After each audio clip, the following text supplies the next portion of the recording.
আমরা এই কৃষি জমি উদ্ধারের জন্য আর যে মারামারিটা হইছে অসাধু কিছু মারি ব্যবসায়ী আছে, কিছু কিনে না, কিছু ডর হায়া আর এই জমি ভাঙ্গাইয়া হ্যাঁ সেটা ডর ভয় করে কিনাইয়া হ্যাঁ খুশি রাইতে আধারে লয়ে জায়গা কয় যে আমরা সব কিনা লাইছি, কৃষি মন্ত্রণালয়ের সহযোগী সব বলে কিনা লাইছে, পুলিশ লাগে এই লাগে সেই লাগে যা আছে তা ভাষা এই দুই বলে বেশি। বলে নামগুলো যদি একটু বলতেন। নাম দিতে আমি কই জানি না, কিন্তু আমরা আইলে বা হাই করতে শুনি যে মহাসিন চিনি, মহাসিন তো শুনি যে মহাসিনের নামটা বেশি আছে।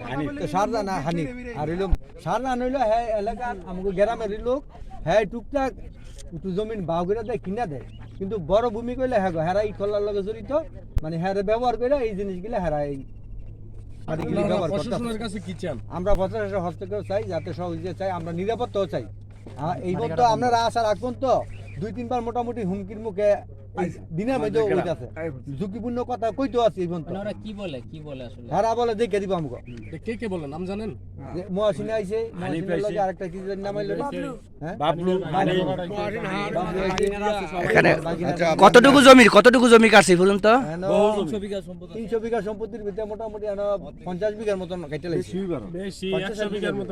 আর পুলিশ যে সময় আসিল হামলাটা যে সময় হয় কথা হয় একেবারে ওই যে ইয়ার ওসি আইছিল স্পটে কি পুলিশ ছিল?